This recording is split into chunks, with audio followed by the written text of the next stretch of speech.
फाल्गुन पौर्णिमा, होळी आणि चंद्रग्रहण. ग्रहण हा निसर्गाचा स्थायी भाव आहे. चंद्रग्रहण असो किंवा सूर्यग्रहण असो, त्यापासून गरोदर महिला, वृद्धांना किंवा मुलांना कोणताही धोका संभवत नाही. विज्ञान युगात मानव चंद्रावर पाऊल ठेवून आला आहे. चंद्रावर मून सिटी उभारण्याच्या तयारीत एलन मस्क आहे. तरी भाकड व भ्याड कथांच्या आहारी आपण जात आहोत. 3 मार्च 2026 होळीच्या शुभ मुहूर्तावरच चंद्रग्रहण आले आहे. हा जवळपास 100 वर्षातून आलेला योग म्हणावा लागेल.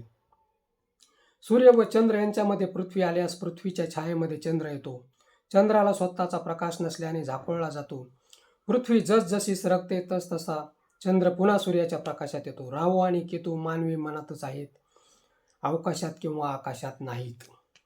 पृथ्वी आणि सूर्य यांच्यामध्ये चंद्र आल्यास चंद्राची सावली पृथ्वीवर पडते आणि आपल्याला सूर्य दिसत नाही. प्रत्येक 6 महिन्यांनी हा थरार आपण अनुभवतो. सूर्यग्रहण व चंद्रग्रहण यांचा परिणाम समुद्राला भरती व ओहोटी येण्यावर होतो, कारण ते गुरुत्वाकर्षणाचे परिणाम आहेत. गरोदर महिलांनी काही खाऊ नये, त्या काळात जागे राहावे, सर्व या भाकड कथा आहेत. चंद्र व सूर्याला राहू केतू गिळत असतील तर पृथ्वी तलावरील सजीव सृष्टी त्यांनी कधीच फस्त केली असती. आता हे तुम्हीच सांगा, या भाकड कथा आहेत का, निसर्गाचा आविष्कार आहे किंवा मानवी मनातील भीती आहे? मित्र, हा व्हिडिओ कसा वाटला ते कमेंट बॉक्समध्ये सांगा व ॲक्शन मराठी चॅनलला सबस्क्राईब करा.